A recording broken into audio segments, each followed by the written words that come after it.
I eat my boogers, and it's made me better at talking to people, handling stress, and being confident. Weirdness isn't dysfunction, it's training. Most people think that weirdness is something you do in public to get attention. That's not what I'm talking about.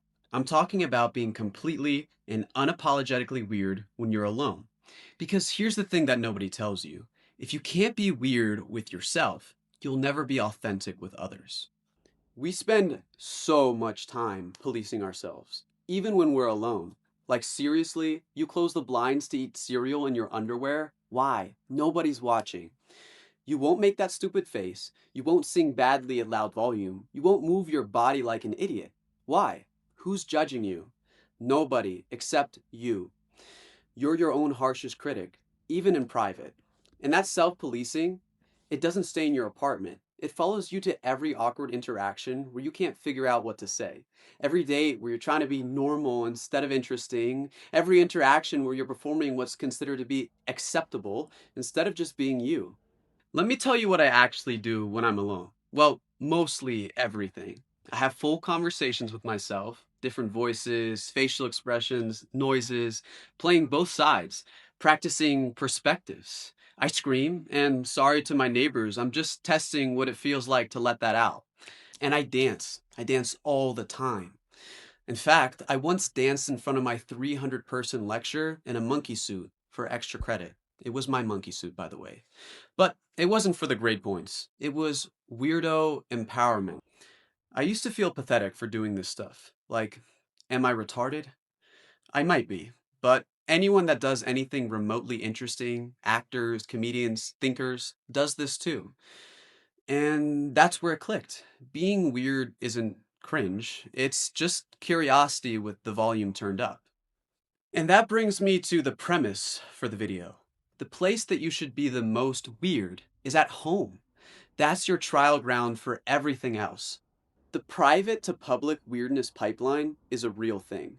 Because I dance like an idiot in my home, I can actually dance like a normal person in public. I've already explored the full range of stupid movements, so moving naturally doesn't feel as scary. That monkey suit dance I did in front of my class, that came from being ridiculous when no one else could see me. And you know what that led to? Confidence. In January, I gave a speech in front of the Serbian Chamber of Commerce. Governmental officials, business leaders. The competition was formal as hell. One time, my friend asked to use the bathroom, and they were just straight up like, no poop. Like, no poop. We were pitching a public health campaign for HPV risk. Our slogan, protect your balls. We also had the Serbian sausage protection program because HPV causes damages to your sausage. And these button up Serbian officials, they fucking loved it. You could see the laughs on all their faces, and we ended up placing pretty high in this competition. That crude sense of humor that I practice at home, that willingness to say the uncomfortable thing, that's what led us to innovate our marketing strategy that actually worked. While everyone else was pitching boring solutions and public service announcements, we were talking about Serbian sausages.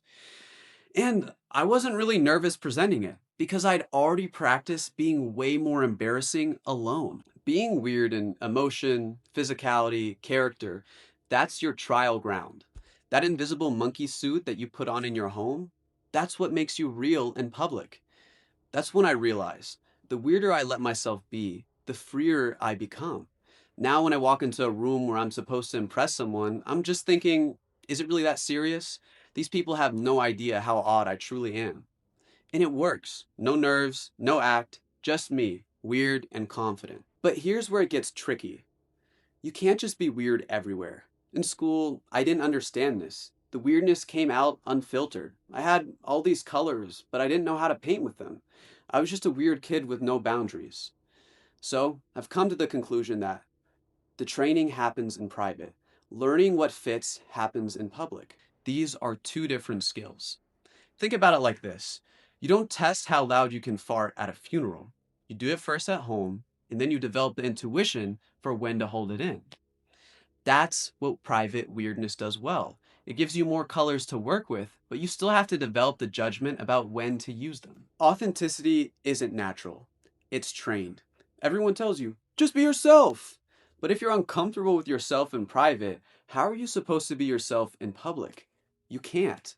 If you can't be weird with yourself, you'll never be authentic with others. The freedom you give yourself in private is the freedom you'll naturally express around other people. So, when's the last time you let yourself be completely and utterly ridiculous while alone? And I don't just mean quirky, absolutely unfiltered ridiculous. Or are you still performing, even for yourself? So, yeah, I still scream for no reason. I still eat my boogers. I still put on that monkey suit and dance like an idiot. But now I know that's not me being broken. That's me being free. So stop policing yourself when nobody's watching. Eat the booger. Scream at nothing. Hump the couch. That's your trial ground. That's how you stop being another bland motherfucker pretending to have it together. That's how you stop being that person that everyone forgets 5 minutes after meeting them. So put on your monkey suit. Stop performing. Start existing.